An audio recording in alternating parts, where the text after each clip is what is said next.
RCB విజయోత్సవ సంబరాలు కాస్త విషాదంగా మారాయి. 18 ఏళ్ల నిరీక్షణకు తెరదించుతూ ఆర్సీబీ ఛాంపియన్గా నిలిచింది. ఈ దశాబ్ద కాలంలో ఆర్సీబీ 3 సార్లు ఫైనల్ చేరి టైటిల్కు దూరమైంది. కానీ ఈ సీజన్లో ఆర్సీబీ సమిష్టిగా రాణించి టైటిల్ గెలిచింది. కానీ గెలిచిన ఆనందం ఎంతో సేపు లేదు. చిన్నస్వామి స్టేడియం బయట జరిగిన విషాదంలో 11 మంది ఆర్సీబీ ఫ్యాన్స్ చనిపోయారు. దీంతో ఆర్సీబీ యాజమాన్యం లీగల్గా సమస్యలు ఎదుర్కొంటుంది. కర్ణాటక క్రికెట్ అసోసియేషన్లో సభ్యులుగా ఉన్న కొందరిపై వేటు పడింది.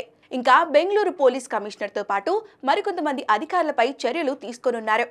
ఇదిలా ఉంటే కర్ణాటక సీఎం సిద్ధరామయ్య తాజాగా సంచలన ప్రకటన చేశారు.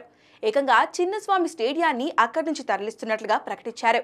ఇలాంటి దురదృష్టకర ఘటన మళ్లీ ఏ ప్రభుత్వ హయాంలోనూ జరగకూడదు. అందుకే చిన్నస్వామి స్టేడియాన్ని తరలించేందుకు అవకాశాలను పరిశీలిస్తున్నామని సీఎం చెప్పుకొచ్చారు. చిన్నస్వామి అంటే ఆర్సీబీ గోరొస్తుంది. తమ హోమ్ గ్రౌండ్లో ఆర్సీబీకి తిరుగుండదు. ఫ్యాన్స్కి కూడా చిన్నస్వామి అంటే అదో పాజిటివ్ వైబ్. ఏదేమైనా ప్రజల ప్రాణాల కంటే ఏది ఎక్కువ కాదు. పైగా అది సిటీ సెంటర్లో ఉంది. దీంతో ట్రాఫిక్ సమస్యలు తలెత్తుతాయి. సమాచారం మేరకు బెంగళూరు నగరం నడిబొడ్డున ఉన్న చిన్నస్వామిని సిటీ బయట ఏర్పాట్లు చేయనున్నట్లు తెలుస్తోంది.